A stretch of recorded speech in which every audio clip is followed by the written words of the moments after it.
Bonjour, nous sommes avec Jia Zhangke pour parler de son nouveau film Mountains May Depart, présenté en sélection officielle. Bonjour Jia Zhangke. Dans ce nouveau film Mountains May Depart, on a l'impression que vous assumez davantage la dimension mélodramatique qu'il y avait déjà dans certains de vos films et que le film est avant tout une très belle et très émouvante histoire d'amour. Vous avez déjà raconté des histoires d'amour, mais pas d'une manière aussi frontale, aussi directe à l'intérieur du film peut-être. Effectivement, pour ce nouveau film, l'histoire d'amour, en tout cas les sentiments entre les êtres, est au cœur du film. C'est le sujet principal. C'est tout à fait personnel. Je trouve que j'ai 45 ans aujourd'hui et j'arrive à un moment de ma vie où je commence à avoir une certaine expérience. Je commence à avoir les souvenirs de choses du passé qui me reviennent. Je fais des bilans. C'est aussi une façon de me préparer pour l'avenir aussi. Je suis persuadée que tout ce qui tourne autour des sentiments, comprendre les sentiments entre les êtres humains, on ne peut pas faire l'économie du temps. Il se trouve qu'au niveau du pays, l'économie s'est développée de façon fulgurante et il y a eu beaucoup de changements au niveau du système des valeurs. Maintenant, ce qui est au centre de tout en Chine, c'est l'argent. Et tout cet arrière-plan a une influence énorme sur les sentiments entre les gens. Je me dis parfois que dans 10 ans, dans 20 ans, quand on repensera à l'époque d'aujourd'hui, est-ce qu'on n'aura pas des regrets énormes? J'ai senti un besoin pressant de faire un film sur ce sujet. Ce film se situe à la fois en 99, aujourd'hui, et aussi dans le futur, en 2025. C'est un arc temporel comme ça de 26 ans. Et encore une fois, je pense que vraiment, pour moi, c'était une façon de montrer à quel point c'est avec le temps qu'on pourra petit à petit comprendre de quoi sont faits les sentiments entre les êtres.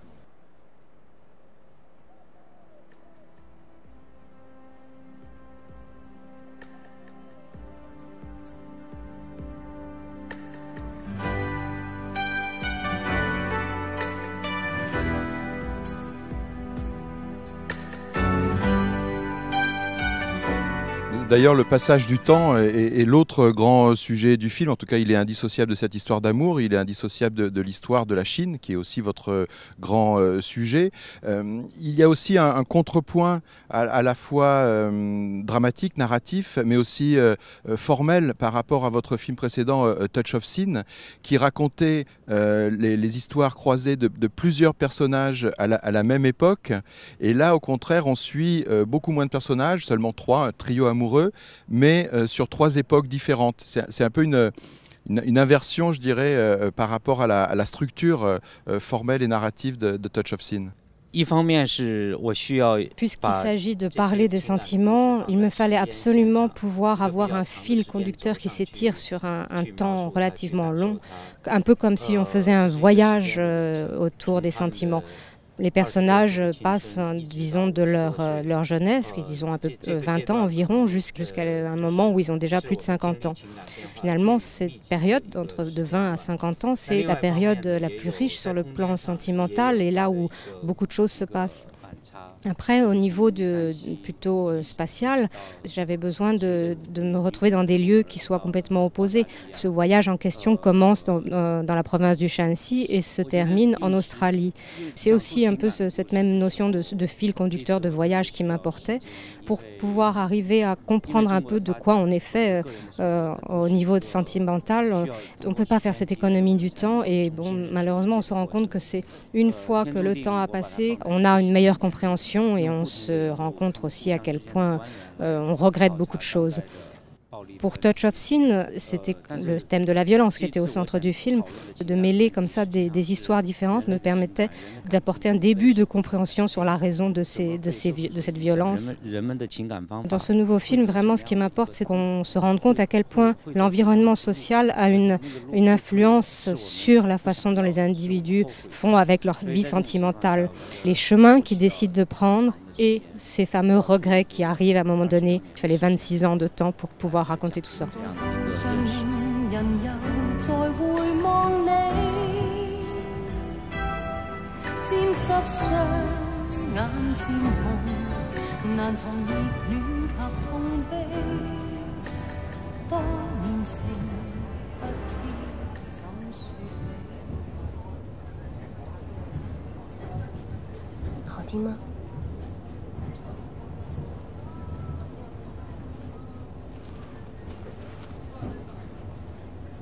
Vos films évoquent souvent les flux migratoires, la question des voyages, des déplacements des Chinois à l'intérieur du territoire, souvent pour des questions économiques, pour trouver du travail. Là, c'est la première fois, à ma connaissance, que vous filmez une partie d'un film en dehors des frontières de la Chine, donc en Australie. À la fois, quelles ont été les conditions de tournage, peut-être les difficultés ou les nouveautés qu'a apporté ce tournage pour vous en dehors de la Chine? Et qu'est-ce que ça signifie pour vous? Est-ce que ça veut dire que dans un futur proche, les enjeux chinois et du peuple chinois vont également se situer au-delà des frontières de la Chine par rapport à cette question de l'identité, des sentiments qui vont devoir s'épanouir dans un autre pays, sur un autre territoire? Enfin, cette question d'une diaspora chinoise qui va sûrement être de plus en plus importante dans les prochaines années. Il se trouve que de ces 4-5 dernières années, il y a une nouvelle immigration chinoise très importante, très différente de celle qu'on connaissait autrefois avec les populations de la côte est de la Chine, de la région du Zhejiang, qui partaient, populations pauvres, et qui partaient à l'étranger pour des raisons économiques. Maintenant, cette nouvelle immigration, elle est beaucoup faite de nouveaux riches qui considèrent qu'en restant uniquement en Chine, ils ont un manque de sécurité et ils recherchent encore une vie meilleure, et donc ils émigrent vers l'Australie, vers l'Amérique du Nord, toujours à la recherche de plus de sécurité. Il se trouve que moi, ces dernières années, j'ai beaucoup voyagé et j'ai été à la rencontre de ces familles, surtout des familles originaires de la même province que moi, du Shanxi. Et j'ai été assez fascinée par ce que je percevais d'eux, surtout au niveau du langage. Je me rendais compte que, par exemple, des familles qui avaient des enfants d'une dizaine d'années, ces enfants, non seulement ne parlaient pas leur dialecte, le dialecte du Shanxi, mais ne parlaient pas le mandarin non plus. Et donc, j'étais face à un rapport très étrange entre ses parents et leurs enfants, comme si au niveau leurs moyens de communication en étaient entachés, quoi. Et forcément au niveau des sentiments aussi. Donc c'est cet étonnement, je crois, puis me rendre compte que j'étais face à quelque chose d'inconnu pour moi, qui m'a aussi poussé à intégrer cet élément dans mon film. Puis je me suis posé la question, bien sûr, il y a le pourquoi de l'immigration, de la décision de changer de pays de ces gens-là. Et puis après, il y a aussi, pour le relier au thème des sentiments de mon film, c'est qu'on se rend compte que c'est souvent parce qu'il y a une société qui a une influence sur nos sentiments personnels.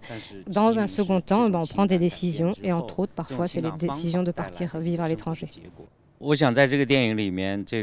la fin du film, quand le jeune homme se pose la question de est-ce qu'il retourne ou non dans son pays natal, il y a un paradoxe qui est que pour quelqu'un qui, justement, comme je disais tout à l'heure, a perdu sa langue maternelle, est-ce que quelqu'un comme ça peut rentrer dans son pays? C'est difficile de répondre à cela. Et puis, par rapport à la production, aux difficultés rencontrées, c'est certain qu'il y a des méthodes de travail très différentes entre ce que je connaissais en Chine et la façon de travailler des Australiens. Par exemple, ce qui était le plus difficile pour moi, c'est je suis quelqu'un qui aime beaucoup installer mon récit régulièrement dans des endroits, dans des lieux publics. Et là-bas, c'est pas si simple que ça de tourner dans des lieux publics. Donc on a fait un énorme travail de préparation en amont que j'aurais pas eu besoin de faire en Chine pour pouvoir être autorisé et à même de tourner dans des lieux publics, dans le tramway, dans les trains, etc.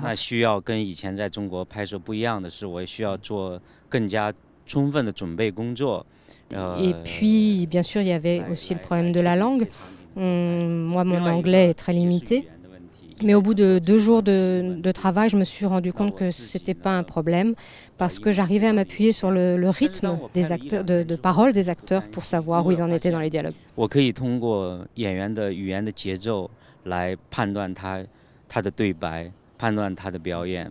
Dernière question pour Jia Zhangke que je pose à tous nos invités. Cette année à Cannes, est-ce qu'il y a un film, toutes sections confondues, que vous avez très envie de voir, ou alors un film que vous avez déjà vu et que vous avez beaucoup aimé? Cette année, j'ai très envie d'aller voir la copie restaurée en 4K de Touch of Zen de King Ru, parce que c'est un film qui a été tellement important pour moi au cours de mes études de cinéma. Et puis c'est pour moi un film de wuxia extrêmement réussi, réussi, et c'est aussi un excellent film politique tourné dans les années 70 et qui reflète pour moi la révolution culturelle. Merci beaucoup, Jia Zhangke. Merci. Merci, 谢谢。